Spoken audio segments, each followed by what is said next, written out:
নমস্কার, সবাইকে স্বাগত জানিয়ে শুরু করছি আবার একটা ছোট্ট ভিডিও। তো ভিডিওর প্রথমে দেখাচ্ছি একটা পায়েসের হাঁড়ি।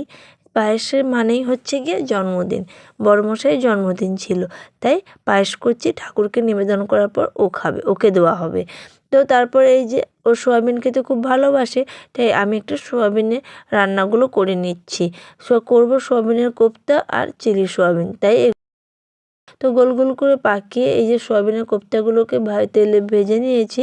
আর সোয়াবিনটাকে চিলি সোয়াবিন বানাবো বলে ওটাকে কর্নফ্লাওয়ার দিয়েও ভেজে নিয়েছি। তারপরে যে ক্লিপগুলো নেব ওগুলো আর মনেই নেই নিতে, তো যা করেছি তাই একটু একটু করে তোমাদের সঙ্গে শেয়ার করলাম। তো যাই হোক, ওইসবের সব পর্ব শেষ, এখন শুধু ফোঁটা নেওয়ার।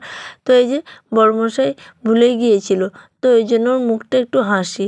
আর ও যখন মানে প্রথমে জানতে পারে জন্মদিনটা আজকে করছি, তো ও অবাক হয়ে গিয়েছিল, কিন্তু ওটার ক্যাপচারটা করা হয়নি।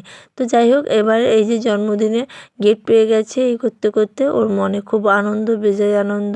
তো তারপরে যে আমি পায়েস মিষ্টিগুলো এগিয়ে দিলাম, এই যে ওকে দিচ্ছে। পায়েস খেতে তত একটা ভালোবাসে না, তাই মুখটা এরকমই বাংলা পাঁচের মতো বেঁকে যাচ্ছে। তারপর এই যে শ্বশুরমশাই চলে এসছে ওকে ফোঁটা দেওয়ার জন্য। জন্মদিনে এই ফোঁটা পাওয়াটা একটা আনন্দ লাগে। আশীর্বাদ তো সবসময় থাকে, মা বাবারা সবসময় আশীর্বাদ করে। তাছাড়াও সবথেকে আনন্দের বিষয় হলো আমার কাছে গিফট পাওয়া। জন্মদিন মানেই গিফট পাওয়া। এটা এর জন্যই মনে হয় বছরে একবার নয়, বছরে মনে হচ্ছে দুবার জন্মদিন হলেই খুব ভালো হতো, গিফটগুলো পেয়ে যেতাম। তো যাই হোক, এই যে ও জন্মদিনটা করছে, কিন্তু ওর গিফটগুলো কী কী পায় দেখি।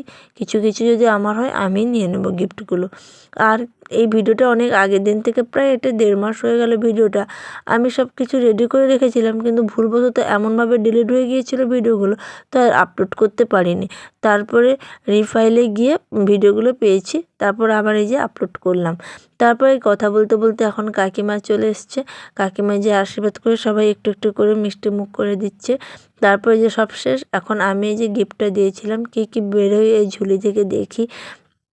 আর ও যত বছরের জন্মদিন তত বছরে রান্না তো আর করতে পারবো না, ওই জন্য একটু একটু করে ওই যত বছরের জন্মদিন ততগুলো করে গিফট দিয়েছি। গিফট মানে কি, যেগুলো ওর পছন্দের জিনিস সেইগুলো।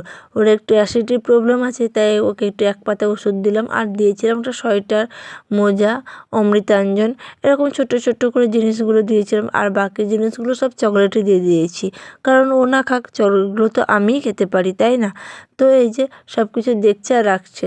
তারপর বোন এসছে, আর বোন এই যে কী গিফট নিয়ে এসছে সেটা ওর হাতে দিয়ে দিল। এই যে কী বেরোয় দেখি ঝুলি থেকে, হ্যাঁ বেরিয়ে পড়েছে চাদর। তো এই যে আর কী কী মা পাঠিয়েছে, বোন নিয়ে এসছে, দেখি এটাতে কী আছে। বাবা খুলছে, আচ্ছা আচ্ছা, ও কী ভাবছে, একটা একটা করে গেস করছে। মিষ্টির প্যাকেট, এই প্যাকেট, কিন্তু না, আমার মা বোন দিয়েছে মানে এর ভিতরে অন্য কিছু তো থাকতেই পারে। তো ওই যে পেঁয়াজ খেতে ভালোবাসে, তাই মা পেঁয়াজ দিয়েছে। মাও যথারীতি, আমি জানতাম না মা এইসব কিছু দেবে বলে, একটু চকলেট দিয়েছে, আর গোপালের নাড়ু, আর এই যে অমৃতাঞ্জন, আর হচ্ছে গ্যাসের ওষুধ মাও একটু একটু একটু করে দিয়েছে। তো তারপরে যে মা নাড়ু দিয়েছে, তার সবাইকে একটু একটু করে, সবাইকেও একটা একটা করে খাইয়ে দিচ্ছে। আর সত্যি কথা বলতে মা নাড়ুগুলো যে বানায় না, দুর্দান্ত। ও খুব খেতে ভালোবাসে, তা মা একটু বেশি করে দিচ্ছে। তো যাই হোক, এই যে কী কী রান্না করেছে এবার তোমরা সবাই দেখে নাও। চলো এখানে ভিডিওটাকে শেষ করছি, দেখা হচ্ছে নতুন ভিডিওর সঙ্গে।